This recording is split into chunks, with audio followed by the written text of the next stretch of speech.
প্রতীকটা হচ্ছে জাতীয় ফুল পদ্ম ফুল, তাই তো? 9টা থেকে এসেছেন এলাকায় জাতীয় পতাকা তুলে। আজকে প্রজাতন্ত্র দিবস, ভারতবর্ষের গর্বের দিন, ঐতিহ্যের দিন, তেরঙ্গার দিন। সবাই নিজ নিজ জায়গায় জাতীয় পতাকা তুলে ভারত মাতাকে বন্দন করে, ভারত মাতাকে প্রণাম জানিয়ে তারপরে সবাই কেউ রিয়াপাড়াতে, কেউ শিবরামপুরে জমায়েত হয়েছেন এবং প্রায় 3.5-4 কিলোমিটার পথ সবাই মিলে আমরা একসঙ্গে হেঁটেছি এবং প্রায় 2টো বাজতে যায়। সামান্য সহভোজের আয়োজন আছে। কৃষক পরিবার থেকে সংগৃহীত চাল এবং আনাজ নিয়ে সহভোজের ব্যবস্থা আছে। সেখানে কেউ কেউ গেছেন, অনেকেই মিটিং এ আছেন। তাই এই সভাতে জনসভার আকারে বা কর্মী সম্মেলনের আকারে দীর্ঘ বক্তব্য রাখতে আমি চাই না, কারণ আমার বক্তব্য বিভিন্ন সময়ে আপনারা দেখেছেন, কখনো রাজনৈতিক প্ল্যাটফর্মে, কখনো উন্নয়নের প্ল্যাটফর্মে, কখনো ধর্মীয় অনুষ্ঠানে, কখনো সামাজিক অনুষ্ঠানে, কখনো শিক্ষা প্রতিষ্ঠানে, কখনো ক্লাবে। আমি আপনাদের সকলকে জাতীয়তাবাদী দেশপ্রেমিক গৈরিক অভিনন্দন জ্ঞাপন করছি। অভিনন্দন জানাচ্ছি অরূপ জানাকে, যিনি এই মণ্ডলের একজন সফল সভাপতি। এই সভা তিনি সঞ্চালনা করছেন। এই বিধানসভা এলাকায় যারা আছেন জেলা কমিটিতে, সাহেব দাস আছেন, প্রলয় পাল আছেন, বিধানসভার বটকৃষ্ণ আছেন, 2টি ব্লকের দল এবং মোর্চার বিশিষ্ট নেতারা আছেন। তাদের সবাইকে আমি আন্তরিক কৃতজ্ঞতা জ্ঞাপন করি। এর বাইরেও জেলা সভাপতি,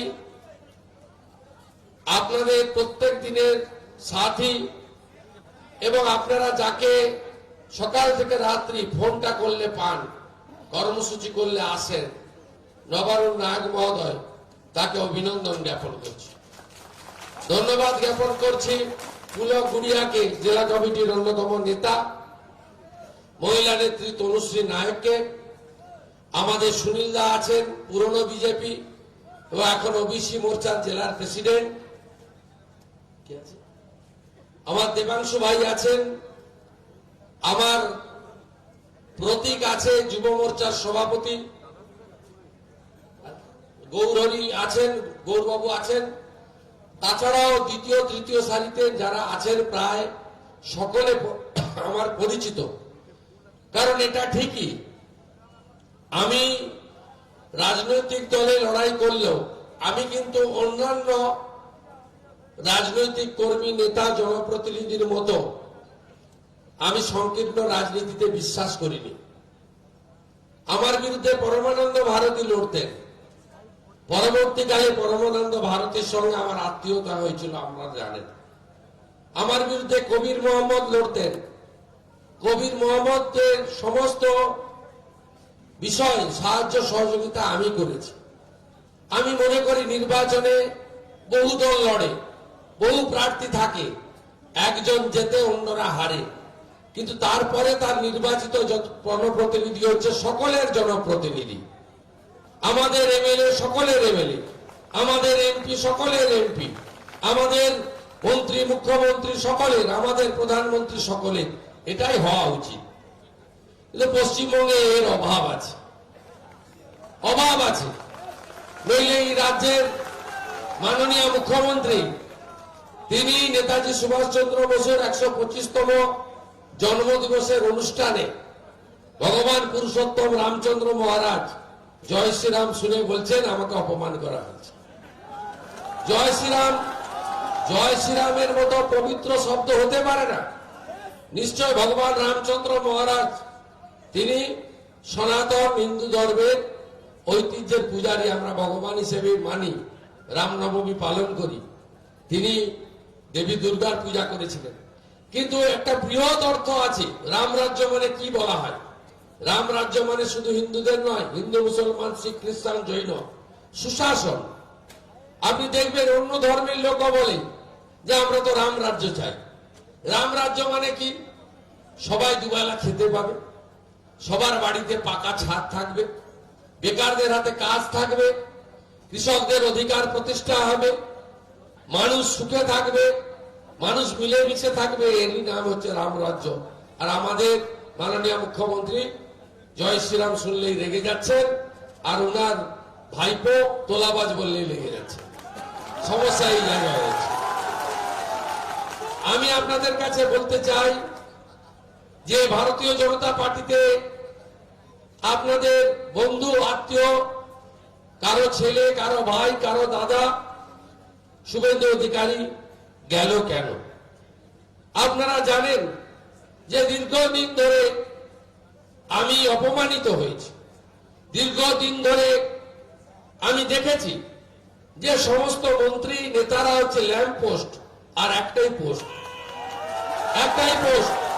তিনি যা ভাবিবেন সকালবেলা উঠিয়া সারাদিন সকলকে তাহা মানিয়া চলিতে হইবে। আর আমার মেরুদণ্ডটা সোজা শক্ত, আমি এটা মানিতে পারিব না।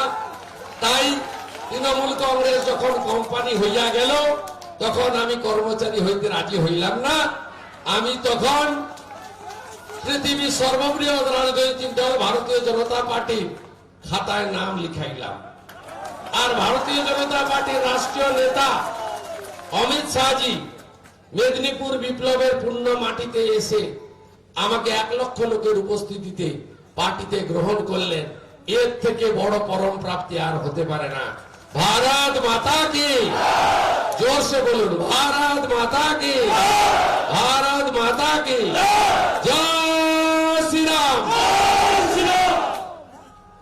আপনারা আগে কি দেখেছেন? আপনারা দেখেছেন লকডাউনের চাল চুরি, আমফানের ত্রিপল চুরি। শুধু ত্রিপল চুরি নয়, মোদীজি টাকা দিয়ে গেছিল। গরু নাই ঘরে, 30,000 টাকা করে নিয়েছে গরুর নাম করে। পানের বরজ নাই, কাকির ঘরে, পিসির ঘরে, জেঠির ঘরে পানের বরজে 6,000 করে টাকা নিয়েছে, 20,000 করে নিয়েছে। পরে যখন ডান ধরেছিলেন আপনারা, 5,000 টাকা করে দিয়েছে। ডান ধরেছিলেন। এই সব হিসাব নিতে হবে। লকডাউনে চাল চোর, আমফানের ত্রিপল চোর, মোদিজির পাঠানোর করোনার টিকাও চুরি করেছে। করোনার টিকা আপনারা কেউ পেয়েছেন? করোনার টিকা পাননি, আমিও পাইনি, আমাদের কেউ পাইনি। স্বাস্থ্যকর্মী বর্ধমান, পূর্ব বর্ধমানে 15 জন স্বাস্থ্যকর্মী টিকা চুরি করে 2 জন এমএলএ, 1 জন এক্স এমএলএ নিয়েছে। আমার বাড়ির কাছে পঞ্চায়েত সমিতি চেয়ারম্যান নার্সের 2টো টিকা নিয়ে সে আর তার স্ত্রী ফুড়ে নিয়েছে। আর গতকাল হুগলির পরশুরাতে গিয়ে এদের নেত্রী বিজেপি স্লোগান চুরি করেছে। আমি 24শে ডিসেম্বর বলেছিলাম, কৃষ্ণ কৃষ্ণ হরে হরে, কৃষ্ণ কৃষ্ণ হরে হরে, কৃষ্ণ কৃষ্ণ হরে হরে। কালকে গিয়ে নকল করছে। হবে না কিছু, খাটে উঠে গেছে। এখন কৃষ্ণ হরে হরে বললে হবে না, এখন একমাত্র শব্দ বলতে হবে হরি বল, হরি বল, হরি বল। আর উপায় নেই। নৌকা ফুটা হয়ে গেছে, জল ঢুকছে, বাঁচানোর কোনো উপায় নেই, আর উপায় নেই। আমি বলেছিলাম কি, ওই যে তোলাবাজ ভাইপোর কার্টুন বলেছিলাম, লাল চুল কানে দুল, তার নাম যুবা তৃণমূল। হাতে সোনার মাকড়ি, গলায় গরুর যে পাঘা তার মতো হার, 10টা আঙুলে 14টা আংটি, 2টা 3টা করে 1.5 লাখ টাকা করে দামের আইফোন, আর ছোট লিডার হলে স্করপিও, বড় লিডার হলে ফরচুনার। পায়ে 8 লক্ষ টাকা দামে, 8,000 টাকা থেকে 20,000 টাকা দামের লোটো জুতা। আমি তো চটি পরে এসেছিলাম, ছেড়ে গেল। আপনাদের 50 জনের জুতা ছেড়েছে। সমীরণ বের একটা জুতা দিল। আমি বললাম, ভাই তোর পায়ে যদি একটা পেরে কাঁটা ফুটে যায়, বলছে আপনার জন্য কাঁটা কেন, জীবন দিতে রাজি আছে। আমি তার জুতাটা পরে পরে এলাম, একটা হাওয়াই চটি জোগাড় করা গেছে, এটা পরে ভগবানপুরে যেতে হবে, সেখানে বিজেপির বড় সভা আছে। আমি আপনাদের বলছি যে মাননীয় এসছিলেন তেখালিতে, সেটা কার সভা হয়েছিল? সেটা হায়দ্রাবাদে একটা পার্টি আছে, নাম বলবো না, ওই পার্টির সভা হয়েছিল। নন্দীগ্রামের জনগণের সভা হয়নি। তাতে পুনর মনে পড়ে কবে জানেন? নন্দীগ্রামকে প্রতি 5 বছর অন্তর অন্তর লাস্ট এসেছিল কবে? 2015 সালের ডিসেম্বর মাসের 21 তারিখে। আবার ভোট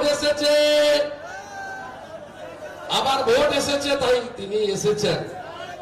আর প্রথমে বলল কে দাঁড়াবে, তারপরে বলল ভাবছি আচ্ছা আমি দাঁড়ালে কেমন হয়।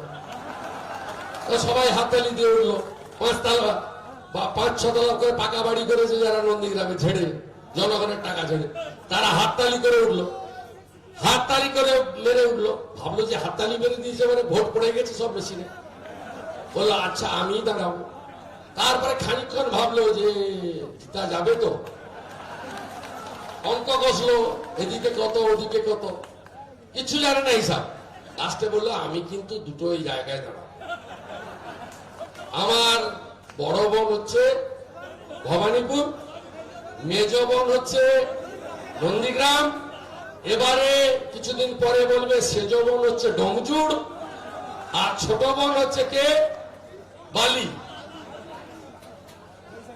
আরো কিছু বলতে পারে। আজকে আমরা বেসুরো প্রবীর ঘোষাল উত্তরপাড়া, কত অসংখ্য বোন হয়ে যাবে, তাতে আমাদের অসুবিধা নেই। দুটা জায়গায় দাঁড়াচ্ছেন কেন আপনি? আমি তো বললাম আপনাকে একটা জায়গায় দাঁড়াতে হবে, নন্দীগ্রামে। আমরা প্রস্তুত, বিজেপি কর্মীরা আমরা প্রস্তুত চ্যালেঞ্জ নেওয়ার জন্য। 3টা অঞ্চলে কিছু ভোট পাবে, আমার কাছে অঙ্ক আছে। 14টা অঞ্চলে ভোকারটা করে দেবো। আর এই যে সাতাঙ্গাবাড়ির গুন্ডাগুলা না, এগুলোকে আমার থেকে বেশি কেউ চিনে না। এরা নারকেল গাছে উঠে গেছিল 10ই নভেম্বরের পরে, সিপিএম এর গুতায় নারকেল গাছে উঠে গেছিল। আমি এসে নারকেল গাছ থেকে নামিয়েছি। এই লোকগুলো আমি ভালো চিনি। নির্বাচন কমিশন আর কেন্দ্রের স্বরাষ্ট্র দপ্তর সিআরপিএফ এর পাঠাবে এবারে নির্বাচনে। বড় বড় ডান্ডা নিয়ে আসবে, নিজের ভোট নিজে দেবেন, পদ্মফুলে ভোট দিবেন। আর আমরা কেউ কোম্পানির কর্মচারী নয়। উনি এবং উনার ভাইপো মঞ্চে দাঁড়িয়ে বলে দিতে পারেন তুমি সহসভাপতি, তুমি সম্পাদক, তুমি এমপি, তুমি এমএলএ, তুমি স্কুল কমিটি, তুমি কলেজ কমিটি, তুমি অমুক কমিটি, সব বলে দিতে পারেন। উনাদের কোম্পানি, বিজেপি কোম্পানি নয়। বিজেপি প্রার্থী অন্যভাবে হয়, কে প্রার্থী হবে আমার জানার দরকার নেই। আমি এখানে 4-এ লড়েছি লোকসভা। আমার সঙ্গে তখন আমাকে কেউ চেনে না, একটা যুবক আমি সাধারণ। আমার সঙ্গে বামফ্রন্টের ডিফারেন্স ছিল মাত্র 5,000 4 সালে। আমি 9 সালে জিতেছি, এখানে আমার লিড ছিল প্রায় 90,000। আমি 14 সালে জিতেছি, এখানে লিড ছিল 85,000। 16তে আমি জিতেছি, এখানে আমার লিড ছিল 82,000-এর বেশি। মাটিটা আমি চিনি, আমি দায়িত্ব নিচ্ছি, কাঁধে আমার দায়িত্ব। পদ্মফুল যার, জিতবে সে। আর মাননীয় নেত্রী, আপনাকে দুটো জায়গায় দাঁড়ানোর দরকার নেই, নন্দীগ্রামে দাঁড়ান, জলটা আপনাকে মাপুন। আপনি টিম বানাচ্ছেন, একে পাঠাবেন ওকে পাঠাবেন, কোনো লাভ হবে না। শিকড় গভীরে কি করে হারাতে হয় জানি, মানুষকে নিয়ে হারাবো। আপনারা এই চোরদের বিদায় দিন। আর একটা স্কিমও এদের নয়, সব ঢপবাজি। 9.5 বছরে কোনোদিন সরকার এসছে ঘরে? তাই বলছে এখন জমের দুয়ারে সরকার। তাও বলছে ফর্ম ফিল আপ করতে 50 টাকা করে নিয়ে নিচ্ছে। টাকা না নিলে এদের কোনো ব্যাপার নেই। পদ্মশ্রী নারকেল ফাটিয়েছে, ওটা RIDF এর টাকা। এখন বলছে 5 লাখ টাকার কম টেন্ডার করতে, এটা হচ্ছে 15th ফিনান্সের টাকা, সব দিল্লির টাকা। 100 দিনের টাকা চোর। স্বাস্থ্যসাথী ভুয়া। 3.5 কোটি লোকের স্বাস্থ্যসাথী ছিল, কেউ পায়নি একটা। কোন লোক পায়নি। কোন নার্সিংহোমে কার্ড দেখলে বলে বেড নেই। আর এখন এদের মুখ্য সচিব আলাপন বন্দ্যোপাধ্যায় আর স্বাস্থ্য সচিব নারায়ণ স্বরূপ নিগম মিটিং ডেকে সব হসপিটাল নার্সিংহোমকে বলছে চুরির লাইসেন্সটা রিনিউয়াল করতে হবে, তাই 3 মাস বাবু ফেরাবে না কেউ, 3টা মাস উতরে দে, কোনোভাবে উতরে দে, কিন্তু উতরানোর কোন সুযোগ নেই। Horror Mahadev, horror Mahadev. এবারে আর উতরানো হবে না, উতরানো হবে না। এদেরকে ঝাঁটিয়ে পরিষ্কার করুন, আমি কাজ শুরু করে দিয়েছি। বালু মাটির শুভেন্দু, লাল মাটির দিলীপ ঘোষ একসঙ্গে নেমে গেছে, একদম পরিষ্কার করব।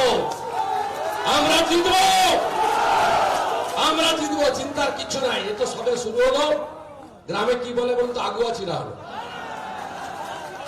লাঙল দিয়ে ট্রাক্টর দিয়ে মাটিকে কর্ষণ করে দেওয়া হলো, এরপরে বীজ বুনা হবে ভোট ঘোষণার সাথে সাথে, তারপরে তলা রেডি হয়ে যাবে, ব্যান্ড রেডি হয়ে যাবে, তারপরে পুঁতবো, কাউন্টিং এর দিন ফসল তুলে ঘরে আনবো।